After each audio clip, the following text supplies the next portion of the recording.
사랑하는 성도 여러분, 하나님이 살아계심을 믿으십니까? 그러면 우리는 하나님이 살아계시다는 것을 어떻게 알 수 있을까요? 어떻게 알 수 있을까요?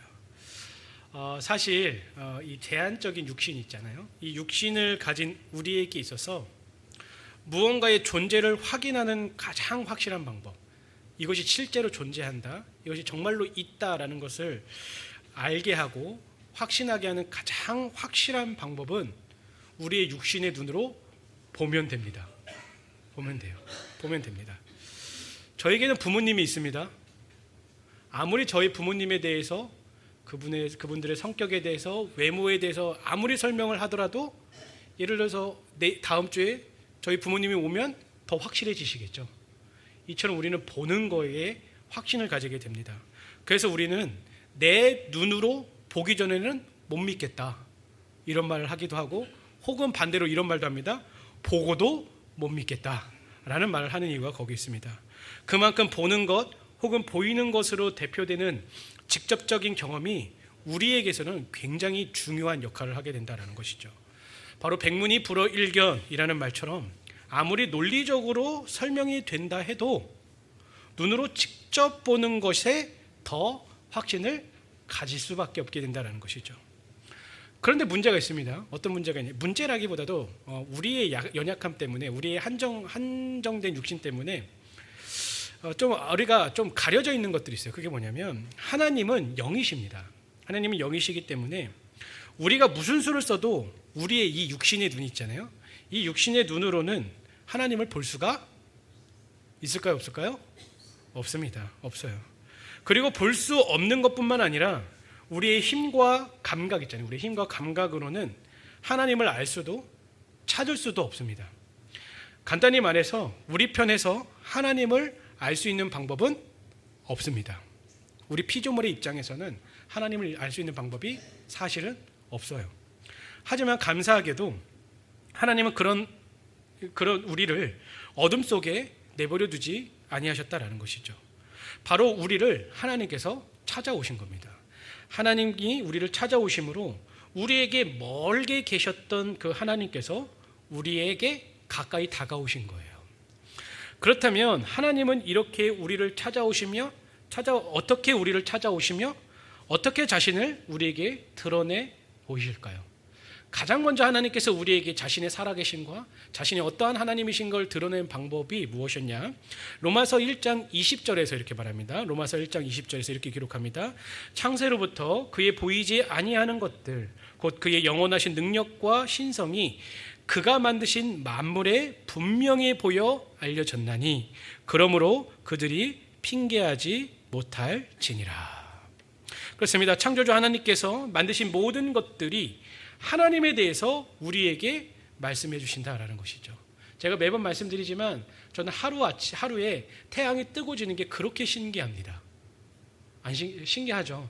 정확한 시간에 맞춰서 하루가 24시간이 주어집니다.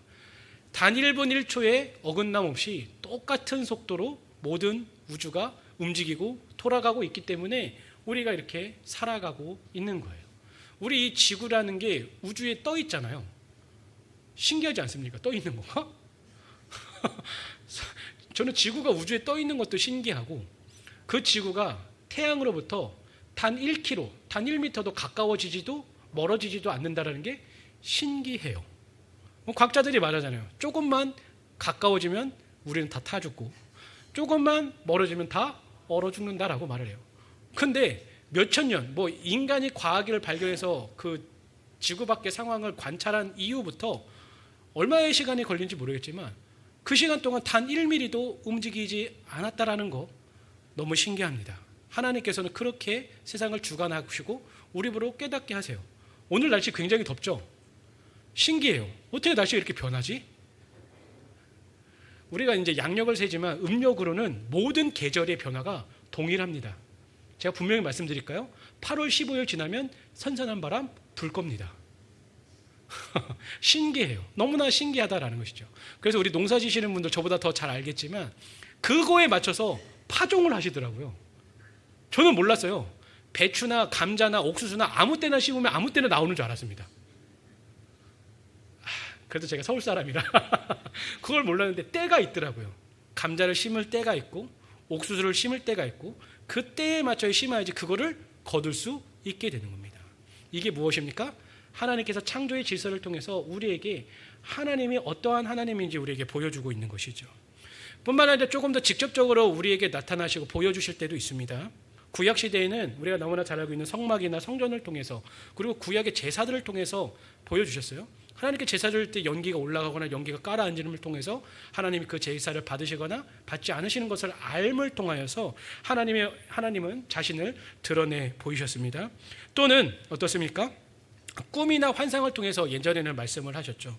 꿈이나 환상을 통해서 자신을 드러내시기도 하셨고 혹은 여러 가지 기적적인 일들을 통해서 하나님이 어떠한 하나님인지를 우리에게 보여주기도 하셨습니다. 그리고 오늘날로 살아가고 있는 우리에게 가장 직접적이면서도 강력한 하나님의 살아계심을 증거하는 것이 무엇입니까? 기록된 하나님의 말씀, 성경을 통해서 하나님은 우리에게 자신에 대해서 말씀하시고 우리의 삶 가운데 가까이 다가오셨다는 것이죠. 이것이 일반적인 하나님의 다가오심이라면, 하나님에 대해서 드러내 보이신 증거라면 우리의 개인의 삶에서는 하나님께서 어떻게 우리의 삶에 다가오셨을까요? 마찬가지로 죄인이었던 우리는 결코 하나님 쪽으로 갈 수가 없습니다. 거룩하신 하나님이기 때문에 단 하나의 죄도 있는 우리는 하나님을 알 수도 다가갈 수도 없었어요. 깨달을 수도 없었습니다. 우리의 영이, 우리의 혼이 죽은 상태였기 때문에 그럴 수 없었죠. 그러나 하나님은 먼저 우리를 찾아오셨습니다. 잘 들으시기 바랍니다. 우리가 하나님을 찾은 게 아니에요. 우리 그럴 만한 실력과 그럴 만한 자격이 있는 자들이 아닙니다. 여러 상황과 여러 일들을 통해서 하나님은 우리를 찾아오셨고 찾아오셨을 뿐만 아니라 구원하심으로 그 하나님과의 깨어진 관계를 회복시켜셔서 우리를 자녀 삼아 주셨습니다. 그리고 그렇게 먼저 찾아오셔서 구원하신 것도 감사한데 하나님은 그런 우리의 삶에 여러 가지들, 우리가 상상도 할 수 없는, 우리 인생을 뒤돌아보면 너무나 감사하다는 말밖에 나올 수 없는 여러 가지들을 우리의 삶에 주셨습니다. 허락해 주셨다는 것이죠. 바로 이렇게 먼저 찾아오신 하나님, 그리고 하나님께서 내 삶에 하시는 일들, 주시는 모든 것들, 허락하시는 상황들, 곁에 두신 사람들, 그것이 무엇이 되었든지 간에 우리는 그 모든 것을 통해서 누구를 알 수 있냐면 하나님을 알 수 있어요. 하나님이 어떠한 분이시고 하나님께서 어떠한 성품을 갖고 계시고 하나님께서 나를 얼마나 사랑하시는지 우리는 그것을 깨닫게 된다는 것이죠. 그리고 그렇게 하나님께서 우리에게 자신을 알게 하시는 것, 그리고 우리에게 모든 허락하신 것, 그것을 통해서 하나님을 알게 하신 것, 그것을 우리가 뭐라고 부르냐면 그것이 바로 은혜다라고 말하는 거예요. 은혜다. 이게 은혜입니다. 그런데 여기서 우리가 이 설교를 시작하기 전에 반드시 짚고 넘어가야 될 한 가지 사실이 있습니다. 그게 뭐냐면 하나님께서 그렇게 우리 인생 가운데 찾아오셨어요. 우리를 구원하셨어요. 그리고 여러 가지 방법을 통해서 우리에게 물질이 됐든 건강이 됐든 가족이 됐든 여러 가지 상황을 우리에게 주셨고 그런 것들을 허락하셨습니다. 그러면 하나님이 왜 우리에게 그런 은혜를 주셨냐라는 거예요. 왜 주셨을까요?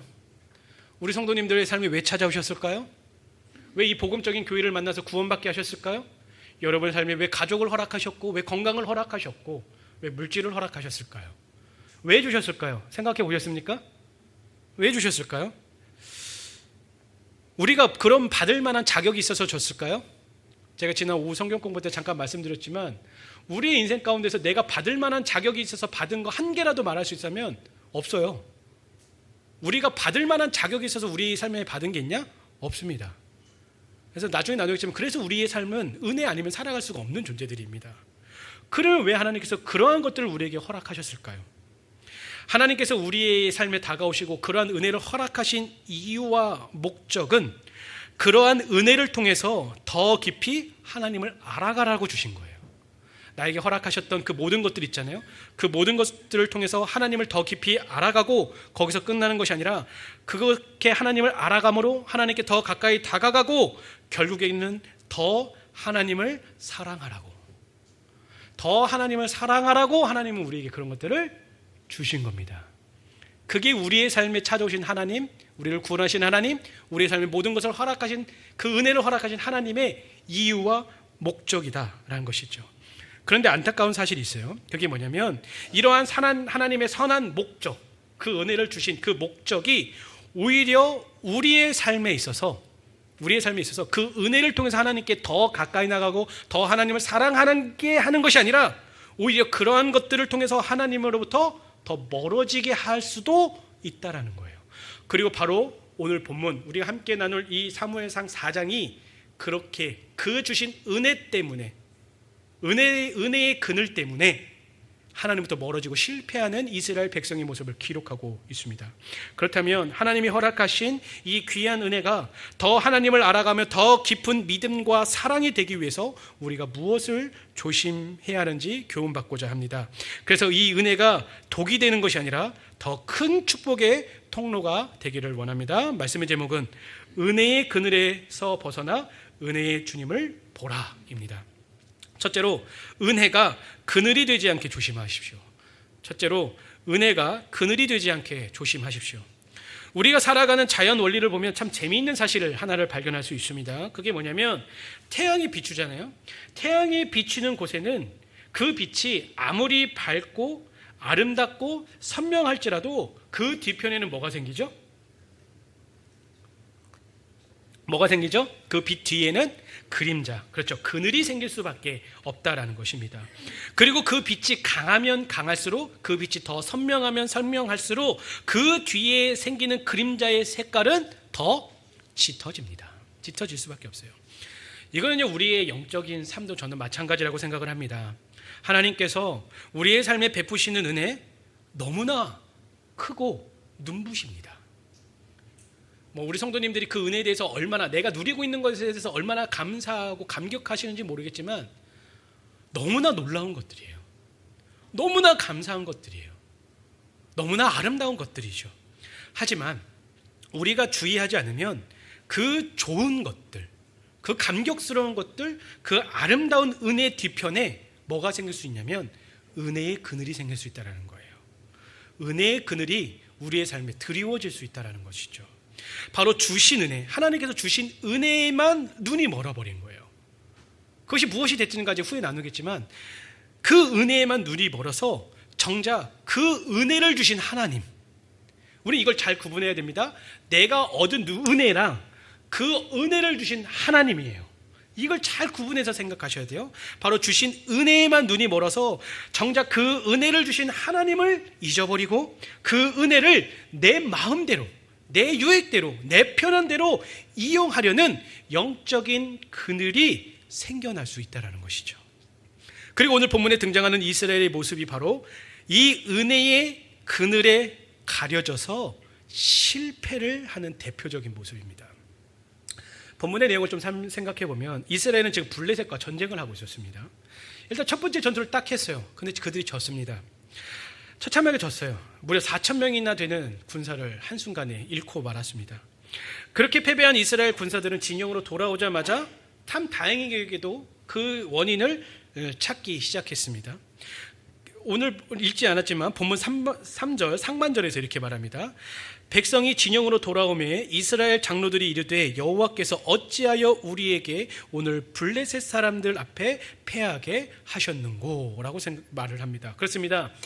이미 하나님께서는 민수기나 신명기를 통하여서 이스라엘이 벌이는 전쟁의 승패의 원인이 어디에서 갈리는지를 말씀해 놓으셨어요. 그래서 지금 이스라엘의 이 백성들은 자신들이 패하고 돌아온 이후에 그 승패는 어떤 다른 문제가 아니라 자신들의 무기나 전략의 문제가 아니라 하나님께 달려 있음을 알았기 때문에 그들의 패배는 영적인 데에서 이유를 찾아야 했고 실제로 그것을 찾고 있었어요.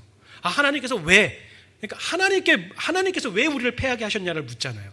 우리의 무기가 잘못됐네, 전략이 잘못됐네, 뭐가 전술이 잘못됐네, 그걸 말하는 게 아니라 하나님께서 왜 우리를 패하게 하셨는지 패배의 원인을 영적인 데에서 찾고 있었다라는 것이죠.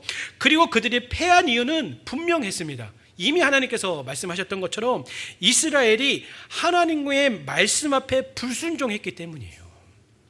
하나님께서 말씀 앞에 불순종했고 하나님과 멀어져 있었기 때문에 하나님께서는 그들의 편에 계시지 않았고 그들은 패배할 수밖에 없었다라는 것이죠. 이처럼 이스라엘 백성이 이 패배를 통해서 발견해야 될 정답은 분명했어요. 잘 보시기 바랍니다. 자신들이 실패를 맛봤어요. 그리고 진영으로 돌아와서 원인을 찾았습니다. 그리고 그 원인도 잘 찾았어요. 왜 하나님께서 우리를 실패하게 하셨지? 원인도 잘 찾았어요. 그러면 그 원인을 잘 찾았으면 결론도 잘 날 확률이 높겠죠. 자신들의 패배의 원인을 어떤 세상적인 자기 자신들에게서 찾는 것이 아니라 하나님의 앞에서 우리가 무엇을 잘못했는지, 하나님께서 왜 우리를 패배하게 했는지 그것을 묻게 되었고, 그러면 우리가 이러이러한 잘못을 저질렀구나, 하나님 앞에 우리에게 회개하고 결단해야겠다라고 하면 하나님께서는 다시 그들에게 승리를 주셨을 겁니다. 이게 너무나 자연스러운 결과, 너무나 자연스러운 흐름이었잖아요. 바로 그들은 하나님께로부터 자신들이 멀어졌음을 깨닫고 회개하고 돌아갔으면 모든 것이 잘 원만하게 풀려졌을 겁니다. 근데 되게 이상한 일을 해요. 이들이 정말로 말도 안 되는 행위를 합니다. 왜 이런 행동을 했는지 모를 정도로, 왜 이렇게 했는지 모르겠지만 이상한 행동을 합니다. 패배했고 원인을 하나님 앞에서 잘 찾았는데 그 결론을 이상한 데서 찾습니다. 오늘 보면 3절, 이제 하반절에서 그들이 어떤 결론을 내리는지 보시기 바랍니다. 여호와의 언약궤를, 언약궤가 뭡니까? 하나님의 임재를 상징하는 겁니다. 그 언약궤 안에는 뭐가 있었죠? 돌판, 하나님의 십계명, 하나님의 말씀을 주시는 십계명이 있었고, 아론의 쌍난 지팡이, 하나님의 다스림을 상징하는 거, 그리고 만나를 담은 항아리가 있었죠. 하나님의 공급하심을 상징하는 그 언약궤 안에는 이렇게 놀라운 하나님의 은혜가 있었어요. 바로 그 언약궤를 실로에서 우리에게로 가져다가 우리 중에 있게 하여, 그 다음이 이상합니다. 그 다음에 저 같으면 있게 하여 그것을 의지해서, 하나님을 의지하여서 우리가 회개하고 결단해서 나가서 싸우자라고 해야 돼요. 근데 그 뒤에 뭐가 나오냐면 그것으로, 그게 뭡니까? 그것이 뭐예요? 언약궤예요. 언약궤로 우리를 우리의 원수들의 손에서 구원하게 하자. 얼핏 보면 맞는 말 같아요. 얼핏 하면 맞는 말 같지만 완전히 그들은 답을 이상한 데서 찾았다는 것이죠. 지금 그들은요, 자신들의 패배의 원인인 영적인 잘못을 회개하기보다는 단지 뭐만 가져오면요, 언약궤만 가져오면 하나님이 자연스럽게 자기들이 전쟁에서 승리하게 하실 것이라고 착각하고 있었던 거예요. 마음이 먼저가 아니었어요. 그냥 언약궤를, 언약궤의 임재, 하나님이 임재하신다는 그 사실을 이용해 먹으려고 했다라는 것이죠. 물론 하나님의 임재를 상징하는 언약궤는 하나님이 이스라엘에게 주신 최고의 은혜입니다. 그러나 지금 이들은 언약궤의 진짜 목적인 하나님의 말씀, 그리고 하나님의 말씀에 대한 순종, 그리고 영적인 잘못에 대한 회개는 완전히 잊어버린 채 뭐만 하고 있었습니까? 눈에 보이는 언약궤 자체를 하나님처럼 여긴 거예요. 언약궤는 하나님이 주신 임재의 상징이고 은혜의 상징이긴 하지만 언약궤는 하나님이 아니에요. 돌판이 뭐 하나님입니까? 하나님께서 새기신 언약이 있지만 그건 돌판일 뿐입니다. 아론의 쌍난 지팡이에 싹이 난다는 거 기적 같은 거죠. 하지만 그건 그냥 지팡이에 불과해요. 만나를 담은 항아리, 그건 그냥 항아리입니다. 하나님이 될 수 없어요. 하지만 그들은 언약궤를 마치 우상 섬기듯이 하나님으로 삼아서 자기들의 위기를 모면할 도구로만 이용하고 있었다는 것이죠. 이처럼 그들은 하나님의 온전한 뜻에는 관심이 없었습니다. 그저 언약궤를 가져다가 주문처럼, 이방 사람들처럼 주문처럼 이용하고 흔들면 승리가 올 것이라고 그렇게 믿고 있었다라는 것이죠. 그리고 이런 그들의 모습은 이방 신을 섬기던 이 블레셋과 다른 게 없었어요. 오늘 본문 읽었지 않습니까? 이스라엘 진영에 언약궤가 도착하자 막 사기가 충전이 됐어요. 블레셋 사람들이 그 소리를 들었어요. 그러니까 그들이 어떻게 반응을 합니까? 마치 언약궤가 하나님인 것처럼 그들도 두려워해요. 이방 신을 섬기는 그 생각과 그 가치관과 지금 하나님을 섬기던 이스라엘 백성의 생각과 가치관이 똑같았다라는 거예요. 똑같았다라는 것이죠. 그러면 사랑하는 성도 여러분, 결과가 어떻게 됐을까요? 그 결과가 오늘 우리가 함께 읽었던 본문의 말씀입니다. 본문 10절과 11절을 보면 이스라엘은 보병 3만 명이 죽습니다. 이번에 보병 3만 명이 죽임을 당하는 비참한 대패를 당합니다. 심지어 하나님의 그 언약궤도 빼앗겼고 대제사장이었던 엘리의 두 아들인 홈니와 비느하스도 그 자리에서 죽임을 당하게 됩니다. 그리고 이 홈니와 비느하스의 죽음은 결코 우연이 아니었습니다. 이미 사무엘상 2장에서 하나님은 경고하셨어요. 그들을 심판하겠다고 경고를 하셨습니다. 그들은 제사장이었습니다.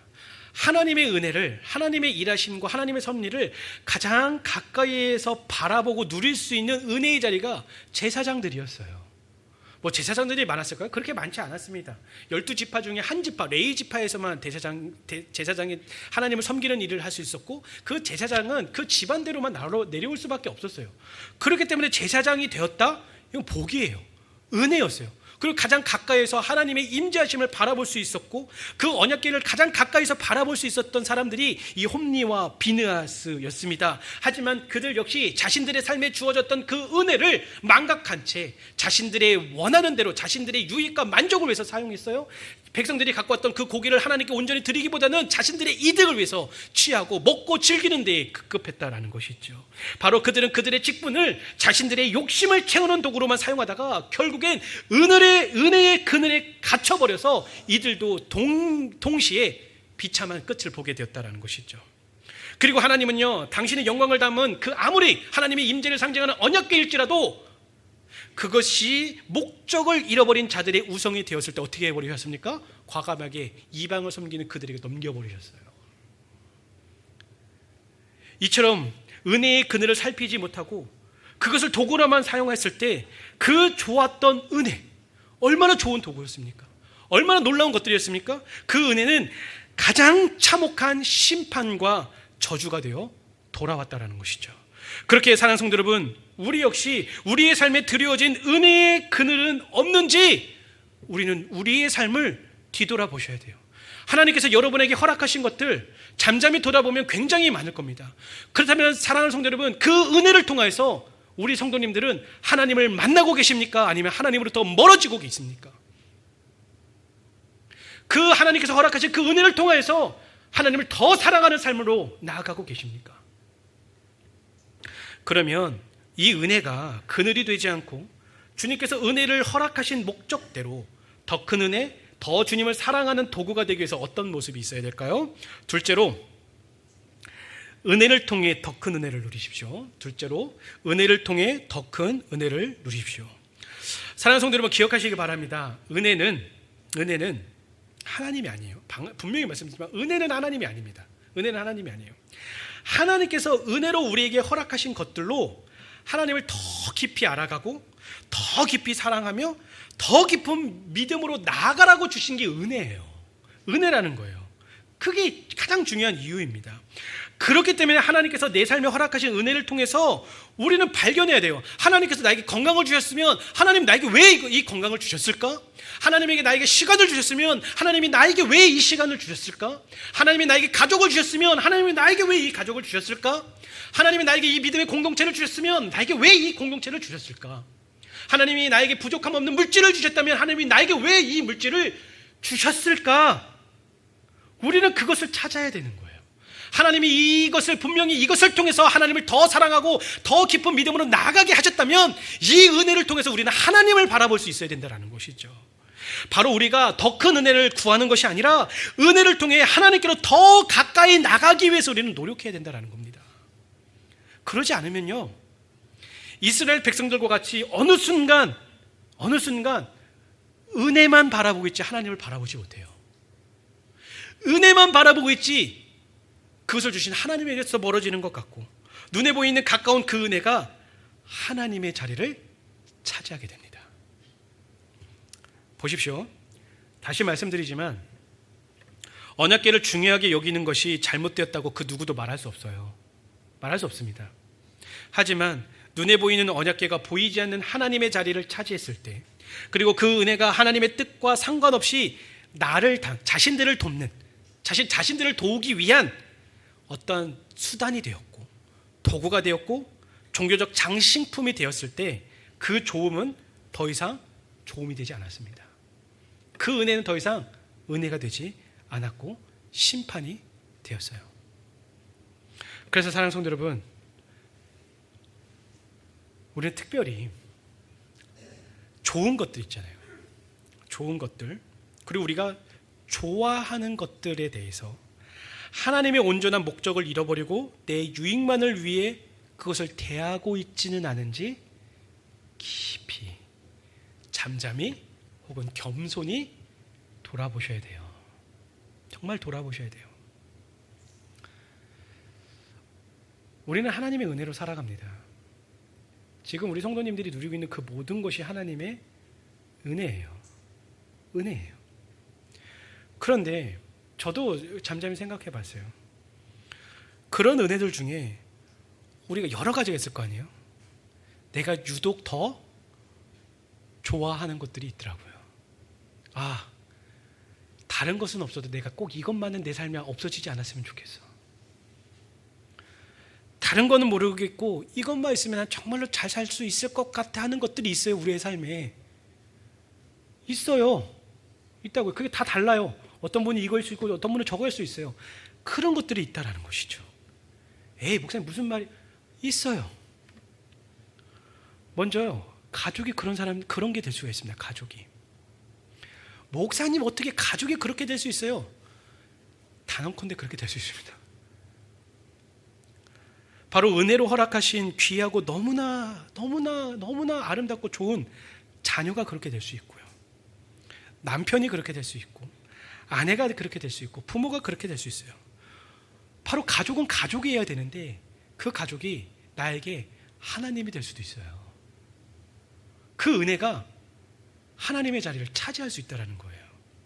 그렇다면 이 소중한 가족이 우리의 삶에 은혜의 그늘이 되지 않고 진짜 놀라운 축복이 되게 하려면 우리는 어떻게 해야 될까요? 하나님께서 나에게 가족을 주신 이유 있잖아요. 하나님께서 나에게 가족을 주신 그 목적을 잃어버리면 안 돼요. 그 은혜의 뒤편에 드리워진 그 그늘을 조심하셔야 된다는 거예요. 가족을 내 소유나 내 만족의 대상으로 삼으시면 안 됩니다.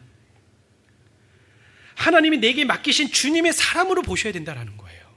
내 뜻대로 자녀를 조종하려는 욕심, 부모가 돼보니까 알겠더라고요. 내가 이루지 못한 꿈 혹은 내 자녀가 이렇게 잘 되길 바라는 마음, 거기까지 누가 나무라겠습니까? 하지만 그것이, 그 욕심이 하나님의 뜻과 하나님의 말씀보다 앞서게 될 때면 어떻게 돼요? 우상이 돼요. 우상이 된다고요. 내 자녀가 공부를 잘하기를 바라지만, 좋은 대학 가고 좋은 직장에 가기를 원하고 좋은 배우자를 만나서 결혼하기를 원하지만, 하나님을 위해서 자신의 삶을 드리고 하나님을 위해서 모든 것을 바칠 수 있는 사람이 되기를 위해서 그걸 더 바라시냐라는 거예요. 될 수 있어요. 될 수 있다라는 거예요. 뿐만 아니라 배우자를 내 행복의 도구로 여기는 마음. 우리가 부부의 날 나눴죠. 너는 내 행복을 위해서 네가 존재해. 잘못됐다라는 거예요. 하나님이 나에게 남편이나 아내를 주신 이유가 그게 아니에요. 우상이 될 수도 있다는 것이죠. 대신 우리는 어떻게 해야 됩니까? 가족을 통해서 하나님의 선하심이 드러나도록 서로를 말씀으로 격려하고 사랑하며 하나님의 뜻을 묻고 우리 이 가족의 믿음 안에서 아름답게 성장해 나가는 공동체가 될 수 있도록 우리는 하나님께서 우리에게 가족을 주신 그 이유와 목적을 잃어버려서는 안 된다는 거예요. 자칫 잘못하면 내 자녀가, 내 아내가, 내 남편이 우상이 되어서 하나님을 사랑하는 것보다 그 가족을 사랑하는 것이 앞서게 되면 결국엔 그것이 은혜의 그늘이 될 수밖에 없다는 거예요. 조심하셔야 됩니다. 뿐만 아니라 제가 생각했을 때는 이게 아마 더 심해질 겁니다. 모든 그리스도인들에게 있어서 하나님을 사랑하고 하나님께 하나님의 말씀에 순종하는 것에 있어서 가장 큰 걸림돌이 뭔지 아십니까? 우리 성도님들이 아니라 모든 그리스도인들에게 지금 사단이 역사하고 있는 방법이 뭐냐면 물질이에요. 물질입니다. 물질이 그렇게 될 수가 있어요. 돈이 나쁜 겁니까? 솔직하게 대답해 보시죠. 돈이 나빠요? 어떤 사람이 그랬습니다. 돈 싫다는 사람이 이 세상에서 가장 큰 사기꾼이다. 그런 사람 조심하라 그랬어요. 돈 자체는 잘못된 게 아니에요. 성경에도 그걸 지지합니다. 돈 자체는 가치 중립적입니다. 근데 뭐가 문제입니까? 그 돈을 사랑하는 거. 사랑하는 게 문제예요. 바로 그 재물을, 우리 성도님들이 그 재물을 하나님께서 주실 것일 거예요. 뭐 많든 적든 얼마가 됐든 재물을 허락하셨다면 그 재물을 허락하신 하나님보다 더 재물을 소중히 생각하고 그것을 더 얻고 더 누리기 위해서 하나님을 향한 열심보다 그것을 얻기 위한 열심이 앞선다면 잘못된 겁니다. 잘못된 거죠. 돈이 있으면 안심하고 돈이 없으면 불행하다? 사랑하는 여러분, 돈 없으면 불행한 게 맞습니까? 대답해 보십시오. 돈이 없으면 불행한 거예요? 제가 어렸을 때 돈이 없어 봤잖아요. 불편은 하더라고요. 불편은 해요. 솔직한 말로 불편은 해요. 불편을 합니다. 저는 구두를 한번 사면은 밑창이 빵꾸가 나서 물이 새어 나올 정도로 신고 다녔어요. 불편해요. 그렇지 않으면 새 구두 사서 신고 그렇게 다녔겠죠. 불편해요. 하지만 불행하냐? 절대 그럴 수 없습니다. 누가 불행하다고 말합니까? 세상이 그렇게 말하는 거예요. 바로 돈이 없으면 불행하다고 느끼는 순간 우리는 이미 그 물질의 그 물질의 그늘에 갇히게 된 거예요. 제가 오전에 주일학교 선생님들이랑 먼저 이 예배를 드렸잖아요. 주일학교 선생님들에게 이렇게 물었습니다. 선생님들, 우리 선생님들의 통장의 잔고가 얼마 있는지 모르겠지만 여러분의 전 재산과 하나님이 있어요? 둘 중에 하나만 선택하라면 뭘 선택하시겠습니까? 라고 물어봤어요. 다행히 우리 주일학교 선생님들은 하나님이라고 대답을 하셨습니다. 성도 여러분, 여러분에 있는 전 재산 있잖아요. 전 재산과 하나님과 둘 중에 하나 선택하라면 뭘 선택하시겠습니까?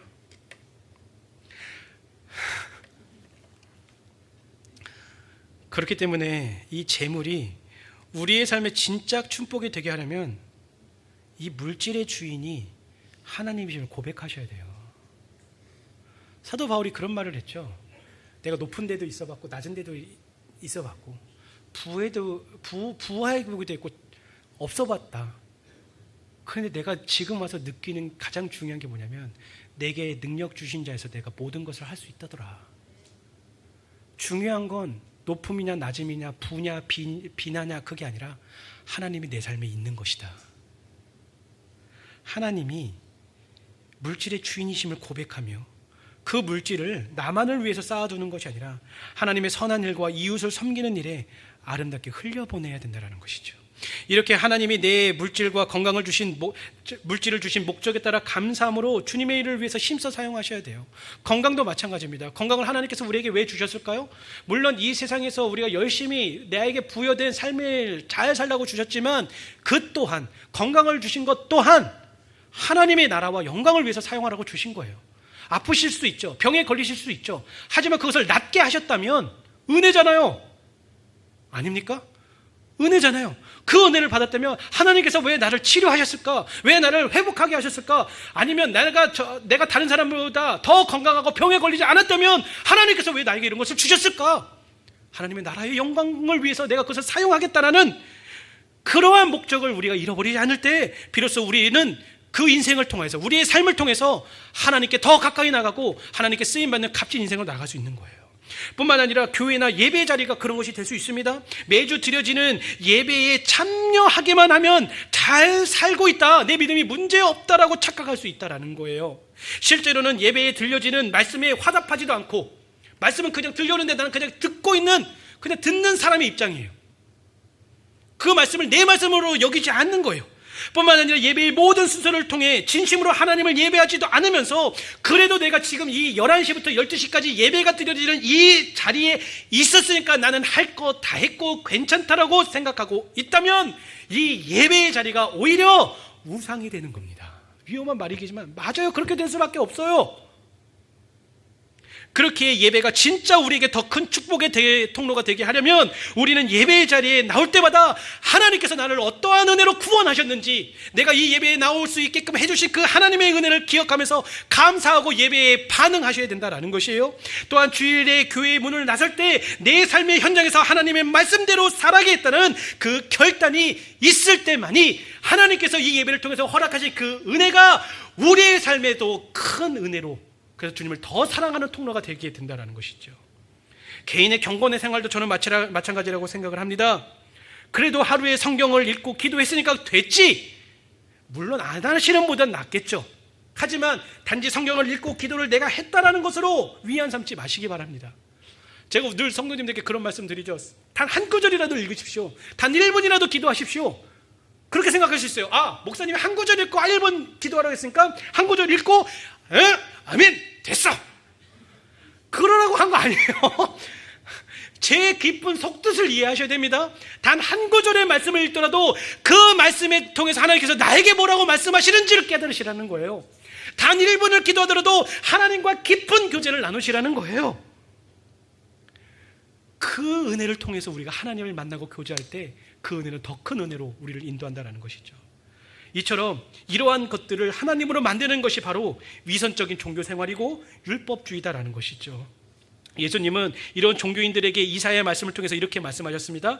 마태복음 15장 8절입니다. 이 백성이 입술로는 나를 공경하되 마음은 내게서 멀도다. 우리의 겉의 모습을 보면 그 누가 봐도 교회 다니는 사람, 하나님을 믿는 사람, 크리스천이라고 말할 거예요. 하지만 우리의 겉모습이 아니라 여러분의 마음은 하나님으로부터 가까이 계십니까? 멀리 계십니까? 다시 말씀드립니다. 하나님께서 우리에게 허락하신 것들 다 좋은 것들입니다. 우리에게 필요하기 때문에 은혜로 주신 것들이죠. 하지만 그것들이 우리의 종착지가 되어서는 안 될 줄로 믿습니다. 바로 은혜의 통로를 통과하여 하나님께 나아가지 않으면 은혜가 오히려 하나님이 되어갈 수 있고요. 그것은 더 이상 좋은 것이 아니라 나쁜 것이 될 수 있고요. 은혜가 아니라 우상이 될 수 있습니다. 이스라엘이 언약궤만 있으면 승리할 것이라고 굳게 믿었던 것 같이 우리는 잘못된 믿음으로 살아갈 수 있게 되는 것이죠.